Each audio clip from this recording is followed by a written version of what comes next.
नमस्कार दोस्तों, मैं हिमांशी चौधरी एक बार फिर हाजिर हूँ आदिवासी भारत से सप्ताह भर की बड़ी खबरें लेकर। आज सबसे पहले आपको बताएंगे कि कैसे सुप्रीम कोर्ट के एक फैसले से अपराधी माने जाने वाली जनजातियों के ऊपर सदियों से लगे दाग को मिटाने की एक उम्मीद जगी है। फिर आपको ले चलेंगे गढ़चिरौली, जहां डायन प्रथा के चलते एक आदिवासी महिला को जिंदा जला दिया गया है। इसके बाद आपको बताएंगे कि झारखंड के पूर्व सीएम हेमंत सोरेन की जमानत याचिका पर सुप्रीम कोर्ट ने क्या कहा। साथ ही बात करेंगे झारखंड के चुनावी माहौल की। तो चलिए विस्तार से चर्चा शुरू करते हैं। भारत के उच्चतम न्यायालय ने 1871 के क्रिमिनल ट्राइबल एक्ट के तहत अपराधी माने जाने वाली जनजातियों से संबंधित एक बड़ा फैसला सुनाया है।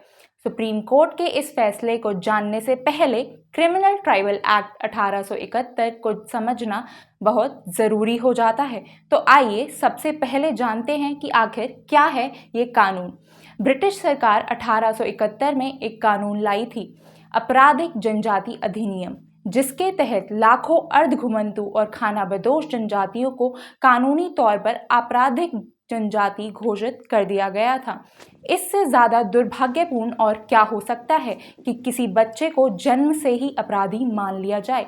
इसका नतीजा यह हुआ कि इन जनजातियों के लोग देश में जहां कहीं भी रह रहे थे, उन्हें अपराधियों के तौर पर देखा जाने लगा और पुलिस को उनका शोषण करने की पावर मिल गई। साथ ही देश भर में लगभग 50 ऐसी बस्तियां भी बनाई गई जिनमें इन जनजातियों के परिवारों को बिल्कुल जेल की तरह कैद कर दिया गया। इन बस्तियों की चारदीवारी के बाहर पुलिस का पहरा रहने लगा और बस्ती के हर सदस्य को बाहर जाने और वापस लौटने पर पुलिस को सूचित करना पड़ता था। कहने का अर्थ है कि इस अधिनियम के जरिए पुलिस को इन जनजातियों को गिरफ्तार करने, इनका शोषण करने और इनकी हत्या तक करने की असीमित शक्तियां दे दी गईं। हालांकि आज़ादी के बाद इस विषय पर कई आयोगों और समितियों का गठन किया गया और आखिर में अयंगर समिति की सिफारिशों के बाद 1952 में आपराधिक जनजाति अधिनियम को निरस्त कर दिया गया। इन जनजातियों को अपराधी मानने वाला कानून तो बदल गया, लेकिन समाज और व्यवस्था का नजरिया आज भी उनके प्रति वैसा ही बना हुआ है। ऐसे में सुप्रीम कोर्ट ने मंगलवार को इस मुद्दे से संबंधित बड़ा फैसला सुनाया है और कुछ अध्ययनों का हवाला देते हुए कहा कि पुलिस डायरी बनाने के लिए विमुक्त जातियों यानी 1871 के कानून में डी नोटिफाइड ट्राइब्स के रूप में शामिल जनजातियों का चयन किया जाता है। कोर्ट ने कहा कि पुलिस किसी पूर्वाग्रह के चलते कुछ जनजातियों और अनुसूचित जनजातियों के लोगों को हिस्ट्री शीटर की सूची में शामिल नहीं कर सकती, क्योंकि यह संविधान के अनुच्छेद 21 का उल्लंघन है। अनुच्छेद 21 देश में रहने वाले प्रत्येक व्यक्ति को गरिमा से जीने का अधिकार देता है। जस्टिस सूर्यकांत और केवी विश्वनाथ की पीठ ने सभी राज्यों से कहा कि वे 6 महीने के अंदर हिस्ट्री शीटर रिकॉर्ड में किसी व्यक्ति का नाम शामिल करने के नियमों पर फिर से विचार करें। बुधवार देर रात गढ़चिरौली के वासामुंडी गांव में रहने वाले 2 लोगों को जिंदा जला दिया गया, जिसमें एक आदिवासी महिला थी। आरोप लगाया गया था कि इन दोनों के काला जादू करने से एक शिशु की मृत्यु हो गई। इस मामले में गढ़चिरौली पुलिस ने धारा 302, 307, 201, 143, 147, 149 और महाराष्ट्र मानव बलि और जादू टोना की अन्य अमानवीय प्रथाओं की रोकथाम अधिनियम की उपधारा 3(2) के तहत मामला दर्ज किया और आदिवासी महिला के पति और बेटे सहित 15 लोगों को गिरफ्तार कर लिया। इस तरह का यह कोई पहला मामला नहीं है। इससे पहले भी ऐसे मामले सामने आते रहे हैं। आपको बता दें कि 1999 से 2013 तक विच हंटिंग के 2300 अपराध दर्ज किए गए थे और ये आंकड़ा तो केवल रिकॉर्डेड अपराधों का है। वैसे तो देश के 28 में से 12 राज्यों में डायन प्रथा प्रचलित है, लेकिन एनसीआरबी के आंकड़ों के मुताबिक डायन प्रथा से संबंधित सबसे अधिक मामले झारखंड में दर्ज किए गए हैं। यह भी देखा गया है कि डायन प्रथा की सबसे ज्यादा शिकार महिलाएं होती हैं। क्या है इस पर दुमका के ग्रामीणों का कहना, आइए आपको सुनाते हैं। बहुत कमजोर है इसीलिए मार देता है। उसको मारना आसान होता है। हाँ, मरना आसान होता है। इसीलिए मार दिया जाता है। देखिए मैडम, जहाँ कहीं भी औरत को ही अब माने दे रहा है कि हाँ औरत मार दिया, जेंट्स को तो कहीं नहीं दे रहा है मार दिया। इसीलिए ये लोग कमज़ोर है, इसीलिए मरने में आसान लग रहा है, इसीलिए मार देता है। एक तो अंधविश्वास, दूसरा अनपढ़। गांव के रहने वाले अधिकतर आदमी ओझा गुरु पर विश्वास करते हैं। बोलने पर भी लोग आदमी की बात नहीं मानते हैं, उसी पे दौड़ते हैं। इसके वजह है आदमी लोग दूसरे की बहका में चले जाते हैं या दूसरे पर आरोप लगाते हैं। कभी विधवा औरत की जमीन हड़पने को इसका कारण बताया जाता है, तो कभी पारिवारिक दुश्मनी को। आज के आधुनिक युग में भी अगर यह अंधविश्वास प्रचलित है, तो अशिक्षा इसका सबसे बड़ा कारण है। हालांकि बिहार के बाद झारखंड और उड़ीसा सहित कई राज्यों में विच हंटिंग को लेकर कानून बनाए जा चुके हैं, लेकिन केंद्र में आज भी विच हंटिंग से लड़ने के लिए कोई प्रावधान नहीं है। राज्यों में कानून होने के बावजूद इस तरह के मामले थमते नजर नहीं आ रहे हैं। झारखंड के पूर्व मुख्यमंत्री हेमंत सोरेन की जमानत याचिका एक बार फिर खारिज हो गई है। सुप्रीम कोर्ट ने हेमंत सोरेन की उस याचिका को खारिज कर दिया है जिसमें उन्होंने हाई कोर्ट द्वारा उनकी याचिका पर सुनवाई करने में देरी की बात कही थी। सुप्रीम कोर्ट ने शुक्रवार को सोरेन की याचिका को अप्रासंगिक बताते हुए अंतरिम जमानत देने से इनकार कर दिया। जस्टिस संजीव खन्ना और जस्टिस दीपांकर दत्ता की बेंच ने कहा कि हेमंत सोरेन ने गिरफ्तारी के मामले में झारखंड हाई कोर्ट का फैसला नहीं आने का मामला उठाया था। अब हाई कोर्ट का फैसला आ गया है, इसलिए याचिका अब प्रभावहीन हो गई है और इस पर सुनवाई नहीं की जा सकती। इससे पहले भी झारखंड हाई कोर्ट ने सोरेन की जमानत याचिका को खारिज कर दिया था। झारखंड के पूर्व मुख्यमंत्री और झारखंड मुक्ति मोर्चा के अध्यक्ष हेमंत सोरेन को ईडी ने जनवरी में भूमि घोटाले के मामले में गिरफ्तार किया था। अब बात लोकसभा चुनाव 2024 के चौथे चरण की। आप सभी जानते ही हैं कि देश की 18वीं लोकसभा के चुनाव चल रहे हैं, जिसके चौथे चरण का मतदान 13 मई यानी आने वाले सोमवार को होना है। इस चरण में 10 राज्यों की 96 सीटों पर वोटिंग होगी। इन सभी सीटों में से 12 सीटें अनुसूचित जनजातियों के लिए आरक्षित हैं, जिसमें आंध्र प्रदेश की आरकू, मध्य प्रदेश की रतलाम झाबुआ, धार और खरगोन, महाराष्ट्र की नंदुरबार, ओडिशा की नबरंगपुर और कोरापुट, तेलंगाना की आदिलाबाद और महबूबाबाद, झारखंड की सिंहभूम, खूंटी और लोहरदगा सीट शामिल है। वैसे तो इन सभी क्षेत्रों में आदिवासियों की अच्छी खासी आबादी है, लेकिन आज हम बात करेंगे झारखंड की, जहां मैं भी भारत की टीम मौजूद है। तो चलिए सीधे रुख करते हैं झारखंड की ओर और जानने की कोशिश करते हैं कि यहाँ पर आदिवासियों के लिए आरक्षित सीटों पर चुनावी माहौल कैसा है। 13 मई को झारखंड में सिंहभूम, खूंटी, पलामू और लोहरदगा लोकसभा सीट के लिए वोटिंग होगी। आप वहां कई दिनों से हैं, तो किस तरह का चुनाव प्रचार हुआ और कैसा माहौल दिख रहा है? जी हिमांशी, देखिए 13 मई को जिन 4 सीटों के लिए मतदान होना है, उन चारों ही लोकसभा क्षेत्रों में हम कई गांवों में घूमे। यहाँ पर आदिवासी बहुल क्षेत्र है, तो गांव काफ़ी दूर दूर होते हैं और गांव में भी दूर दूर पाड़ा होते हैं, घर थोड़े से दूर दूर होते हैं, तो काफ़ी बिखरा हुआ गांव होता है।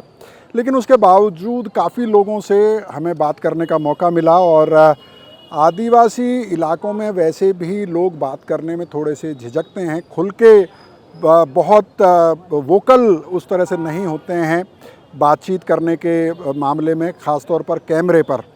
लेकिन जितनी भी हमारी बातचीत लोगों से हो पाई, उसमें हमें ऐसा लगता है कि जो गांव देहात का इलाका है, जो आदिवासी बहुल गांव देहात का इलाका है, वहाँ पर झारखंड मुक्ति मोर्चा और कांग्रेस का जो गठबंधन है, जो इंडिया गठबंधन है, वो थोड़ा सा मजबूत स्थिति में नज़र आता है, उसको एक एज नज़र आता है।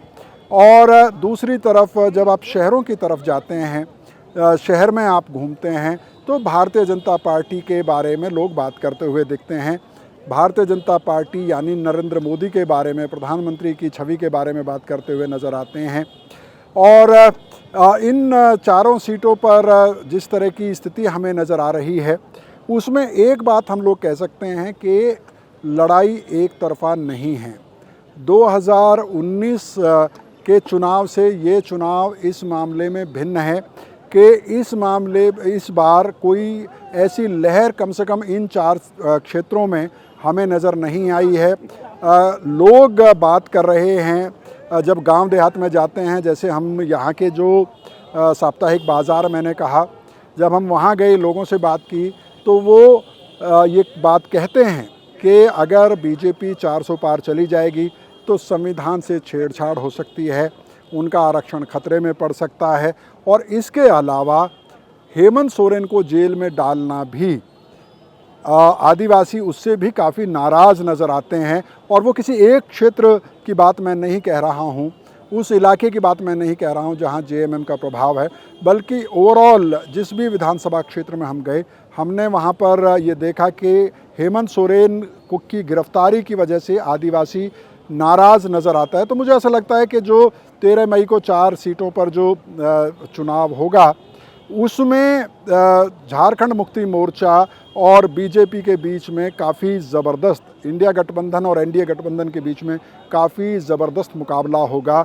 और इस बार लड़ाई एक तरफा यहाँ कम से कम इन 4 लोकसभा क्षेत्रों में नज़र नहीं आ रही है। खूंटी एक एसटी रिजर्व लोकसभा क्षेत्र है और यहाँ से अर्जुन मुंडा उम्मीदवार हैं। वे पूर्व मुख्यमंत्री भी रहे हैं और केंद्रीय मंत्री हैं, तो उनकी स्थिति कैसी नज़र आ रही है? जी हिमांशी, आपने बिल्कुल सही कहा कि खूंटी लोकसभा क्षेत्र से अर्जुन मुंडा उम्मीदवार हैं। वो 2 मंत्रालय उनको केंद्र में मिले हुए हैं। वो जनजातीय कार्य मंत्रालय अभी तक संभाल रहे थे, उसके बाद कृषि मंत्रालय का अतिरिक्त भार उनको दिया गया। लेकिन जहाँ तक उनके चुनाव का सवाल है, उनकी सीट फंसी हुई नज़र आ रही है। हालांकि शुक्रवार को गृह मंत्री अमित शाह उनका प्रचार करने के लिए आए, जबकि अर्जुन मुंडा खुद इस राज्य के पूर्व मुख्यमंत्री हैं, वो मुख्यमंत्री रहे हैं झारखंड के, और वो दूसरी सीटों पर भी चुनाव प्रचार करने गए हैं। वो स्टार प्रचारक हैं बीजेपी के झारखंड में कम से कम, लेकिन उनके लिए अमित शाह को चुनाव प्रचार करने आना पड़ा है। और वहाँ पर उनके सामने झारखंड मुक्ति मोर्चा के कालीचरण मुंडा उम्मीदवार हैं। 2019 में भी अर्जुन मुंडा को बहुत थिन मार्जिन से उनकी जीत का अंतर बहुत कम था, 1000 के आसपास उनकी जीत का अंतर था। तो इस बार जबकि इंडिया गठबंधन बहुत मजबूती से चुनाव लड़ रहा है, झारखंड मुक्ति मोर्चा यहाँ सत्ता में है, हेमंत सोरेन जेल में हैं, उसकी वजह से भी काफ़ी सहानुभूति झारखंड मुक्ति मोर्चा के पक्ष में देखी जा रही है। तो इसलिए इस बार ये कहना मुश्किल है कि अर्जुन मुंडा के लिए इस बार का चुनाव आसान है। उनके लिए बहुत मुश्किल है। इस 2019 में जैसे मैंने कहा कि बहुत ही नैरो मार्जिन से वो जीते थे, इस बार भी बहुत मुश्किल चुनाव अर्जुन मुंडा के लिए है। और शायद इसीलिए चुनाव मतदान से 2 दिन पहले अमित शाह को उन्होंने चुनाव प्रचार के लिए यहाँ पर बुलाया। खूंटी में अमित शाह ने उनका चुनाव प्रचार किया। दूसरी तरफ कल्पना सोरेन जो हैं झारखंड मुक्ति मोर्चा की, चंपई सोरेन है मुख्यमंत्री, या और जो बड़े नेता हैं उन्होंने कालीचरण मुंडा के लिए चुनाव प्रचार किया है। तो खूंटी विधानसभा क्षेत्र जो है वो काफ़ी लाइमलाइट में है, चर्चा में, क्योंकि अर्जुन मुंडा बड़े नेता हैं झारखंड के, जैसे मैंने कहा कि पूर्व मुख्यमंत्री हैं, केंद्र में 2 मंत्रालय उनको दिए गए हैं। लेकिन इसके बावजूद उनकी लड़ाई आसान नहीं है, वो आसानी से जीत जाएंगे ऐसा नहीं है। सिंहभूम उन 2 सीटों में शामिल है जहां कांग्रेस और झारखंड मुक्ति मोर्चा की जीत हुई, लेकिन गीता कोड़ा ने बीजेपी का दामन थाम लिया है। अब वहां कैसे समीकरण बन रहे हैं? जी, आपने बिल्कुल ठीक कहा कि सिंहभूम जो सीट है वो कोल्हान क्षेत्र में पड़ती है, और वहाँ भी हमें 2-3 दिन बिताने का मौका मिला। वहाँ से कांग्रेस की टिकट पर पिछला चुनाव गीता कोड़ा ने जीता था, लेकिन चुनाव से तुरंत पहले वो भारतीय जनता पार्टी में शामिल हो गई हैं। उन्होंने अपने कारण दिए हैं, लेकिन जब हम लोग वहाँ कई दिन घूमे लोगों के बीच में, तो लोगों का ये कहना है कि गीता कोड़ा एक बहुत ही अच्छी उम्मीदवार हैं, लेकिन अगर वो कांग्रेस में ही रहती तो उनकी संभावनाएं बेहतर होती, वो आसानी से चुनाव जीत सकती थी। लेकिन क्योंकि वो बीजेपी में शामिल हो गई हैं और कोल्हान क्षेत्र में बीजेपी को लोग वोट नहीं देना चाहते हैं, इसलिए वो मुश्किल में हैं। उनके सामने झारखंड मुक्ति मोर्चा की बड़ी नेता जोबा मांझी चुनाव लड़ रही हैं। जोबा मांझी कई बार विधायक रही हैं, मंत्री रही हैं, जाना माना नाम है। वो सिंहभूम सीट से मैदान में हैं। उनके लिए राहुल गांधी, कल्पना सोरेन दोनों चुनाव प्रचार करने के लिए आए। बहुत ज़बरदस्त भीड़ उनकी जनसभा में उमड़ी थी। और जब हम लोग इलाके में घूमे और लोगों से बात की और हमने जब तुलना की तो लोगों ने बार बार ये बात कही कि गीता कोड़ा अगर बीजेपी में नहीं गई होती तो वो बेहतरीन उम्मीदवार होती। बीजेपी में जाने से उनका जीतना मुश्किल हो गया है।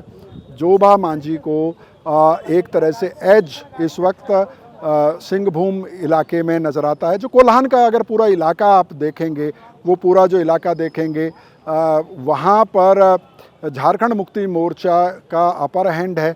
चाहे आप आंकड़े देखें, जितनी भी वहाँ विधानसभा सीटें हैं वो सारी की सारी इंडिया गठबंधन की जो पार्टी है, झारखंड मुक्ति मोर्चा या कांग्रेस, उनके पास हैं। तो निश्चित तौर पर सिंहभूम में इस बार अगर मैं कहूँ तो वहाँ भी बहुत कांटे का मुकाबला होगा। और अगर आप मुझसे पूछें कि एज किसका है, तो बेशक एज आंकड़ों के हिसाब से और लोगों से जो बात करते हैं वो जेएमएम कांग्रेस की तरफ नज़र आता है। लेकिन गीता कोड़ा को भी आप हल्के में नहीं ले सकते। वो काफ़ी लोकप्रिय हैं वहाँ पर। वो ख़ास तौर पर जो हो आदिवासी हैं वो गीता कोड़ा को काफ़ी पसंद करते हैं। हो भाषा के लिए जो धरना हुआ था जंतर मंतर में दिल्ली में, उसमें वो शामिल थी। वो काफ़ी एक्सेसिबल हैं, काफ़ी फ्रेंडली हैं, लोगों से मिलती हैं और उनके बारे में उनकी जो इमेज है वो काफ़ी अच्छी है। जोबा मांझी भी एक जाना पहचाना नाम है, तो वहाँ पर भी कांटे की टक्कर देखने के लिए मिल सकती है। श्याम, ये बताएं कि कुल मिलाकर तस्वीर कैसी दिखती है और क्या नतीजा रह सकता है?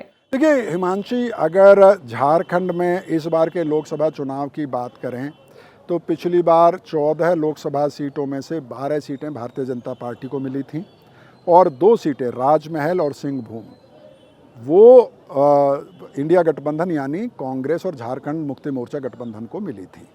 लेकिन इस बार ऐसा लगता है कि झारखंड मुक्ति मोर्चा और कांग्रेस मिलके काफ़ी बेहतर स्थिति में हैं चुनाव जब वो लड़ रही हैं। एक तो सीधा सीधा कारण है कि झारखंड मुक्ति मोर्चा और कांग्रेस की राज्य में सरकार है, तो जाहिर है जिस पार्टी की सरकार होती है उसके पास थोड़े से बेहतर संसाधन होते हैं, उनके पास कार्यकर्ताओं की कमी नहीं होती है, लोग उनके बुलाने पर आ जाते हैं। तो इस बार कई सीटों पर हम घूमे। जैसे अभी जब मैं आपसे बात कर रहा हूं तो हम संताल परगना के दुमका में हैं। दुमका को झारखंड की उपराजधानी कहा जाता है। यहाँ पर शुक्रवार को 2 बड़े नेताओं सीता सोरेन बीजेपी की और नलिन सोरेन झारखंड मुक्ति मोर्चा की तरफ से उन्होंने अपने नॉमिनेशन फाइल किया। यहाँ पर भी हम पिछले 2 दिन से घूम रहे हैं संताल परगना के इलाके में। तो मुझे ऐसा लगता है कि इस बार के चुनाव में कोई ऐसी वेव जो 2014 या 2019 में नज़र आ रही थी वो वेव नज़र नहीं आ रही है। लेकिन नरेंद्र मोदी के बारे में लोग बात करते हैं, ख़ास तौर पर शहरी इलाकों में ऐसा लगता है कि नरेंद्र मोदी का प्रभाव और राम मंदिर का निर्माण अयोध्या में वो एक मुद्दा है। स्थानीय मुद्दे बहुत ज़्यादा नहीं हैं। दूसरी तरफ गांव देहात में जाते हैं तो ऐसा लगता है कि इंडिया गठबंधन इस बात में कामयाब हुआ है कि भारतीय जनता पार्टी 400 से ज़्यादा सीटें इसलिए चाहती है कि वो संविधान को बदलना चाहती है, वो आरक्षण को ख़त्म करना चाहती है। भारतीय जनता पार्टी के नेता शुक्रवार को वो दुमका में राजनाथ सिंह आए थे, उन्होंने भी इस बात पर उनको सफाई देनी पड़ी। बीजेपी के सारे बड़े नेता जो झारखंड में आ रहे हैं, आदिवासी इलाकों में आ रहे हैं, उन्हें इस बात पर सफाई देनी पड़ रही है कि आरक्षण पर कोई खतरा नहीं है, भारतीय जनता पार्टी संविधान के साथ कोई छेड़छाड़ नहीं करेगी। तो एक मुद्दा बनाने में विपक्ष कामयाब रहा है और ऐसा लगता है कि इस बार 50-50 हो सकता है। मुझे ऐसा लगता है कि भारतीय जनता पार्टी 2019 की अपनी परफॉर्मेंस को रिपीट नहीं कर पाएगी। बहुत नज़दीकी लड़ाई होगी और ज़्यादातर सीटों पर बहुत कांटे का मुकाबला देखने के लिए मिलेगा। इसी के साथ मुझे दीजिए इजाज़त और देखते रहिए मैं भी भारत। नमस्कार।